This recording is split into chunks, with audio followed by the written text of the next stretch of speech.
Good afternoon and welcome to the Midday News. Here's what we have in the bulletin. New Island Traffic Authority head confirms. Elderly man dies in Montego Bay fire. And later in sports, England and Argentina to face in semi-final match today at 2. Thank you for joining us. I'm Shamela Pula and here are the details. Energy Minister Daryl has confirmed the appointment of Lieutenant Colonel Sheldon Bryan of the Jamaica Defense Force to lead the Island Traffic Authority. The announcement was made at this morning's post-cabinet press briefing. The appointment follows the resignation of Colonel Daniel Pryce, which took effect on June 30. Mr. Bryan, or should I say Lieutenant Colonel Bryan, brings good leadership skills, operational discipline, technological competence, and governance experience required to lead the ITA through the next phase of its development. He is going to be tasked as immediately to continue to work on the implementation of the new demerit point system, which I'm going to speak on shortly, and of course, modernization of the ITA, and last but not least, to get the Black River examination depot back up and running within the first 30 to 45 days. The Transport Operators Development Sustainable Service, TODS, is calling for an immediate and detailed review of the Road Traffic and Transport Authority Act. President of TODS, Edgerton Newman, argues that the legislation in the current form is doing more harm than good to achieve its intended objective to reduce accidents and fatalities on our roads. I want you to understand that the transport sector is operating from two acts. It is unfortunate.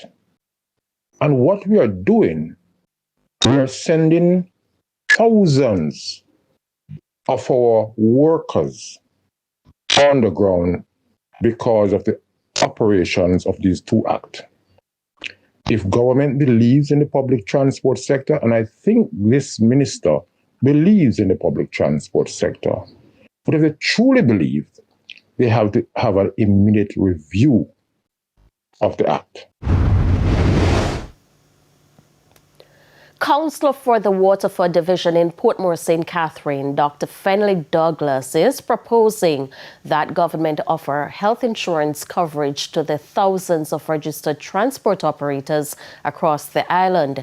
He's suggesting that the associations which represent transport operators could contribute a percentage of the coverage costs. Dr. Douglas argues that the insurance would benefit both the transport operators and the public healthcare system. Possibility to offer this special health insurance for our taxi drivers and their families, Chairman, through their different associations to which they too would be in partnership by paying a part of this health insurance. Chairman, currently there are approximately 28,000 licensed route taxi operators in Jamaica. That was stated May 16th, 2026 by the Jamaica Observer. And Chairman, if we're looking at 28,000 or 30,000 taxi drivers out there that doesn't have proper health insurance, looking at him, wife and 2 children, that's 120,000 people, Chairman, in Jamaica that don't have proper health insurance. Education Minister Dr. Dana Morris-Dixon says while the country is celebrating improved PEP results, more work is needed to improve school conditions and support students and staff. Antonia Atkinson has the details.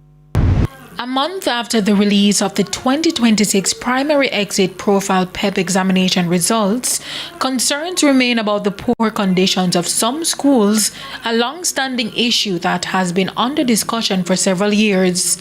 Speaking at the Principals Leadership Conference at the Ocean Coral Spring Hotel in Trelawney on Tuesday, Education Minister Dr. Dana Morris-Dixon highlighted the resilience of students in Region 6 despite the disruptions caused by Hurricane Melissa. Minister Morris-Dixon emphasized that while a school may record only 5% improvement in its results, that increase can represent significant progress for that institution. You did fabulous. You did fabulous under very, very difficult circumstances. And the reality is that the results went up. You did so much better and you got better results, even though the conditions never improved. It was actually even more difficult conditions that you were working under in the aftermath of the hurricane. They'll say, oh, but you weren't in the West. But the majority of my level 2 schools that got damaged are in Region 6. However, the minister addressed the issue of minors in the workforce affecting how students perform in school, stressing that organizations employing underage children should not be doing so. With our CSEC, what we've noticed and we've been tracking a lot is truancy and children not returning after the hurricane, or just generally. I know in this region I get people calling me to talk about children at food establishments throughout the day and not at school. They're all over the road and not at school. And it is a conversation we have to have about what parents are doing and also what business establishments are doing. Because why should a child in the middle of the day be at a food establishment?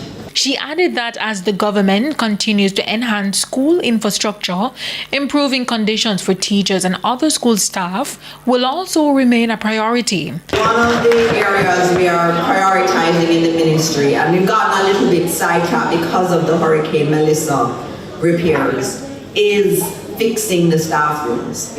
We know infrastructurally there's a lot of work to be done on the schools. But we've said we want to prioritize the staff rooms because our teachers need to be comfortable. So we start there. What we have said is that in the schools in the West, especially that we're doing a lot of work right now, that as a part of the repairs, the staff room will be prioritized. And Antonia Atkinson, TVJ News.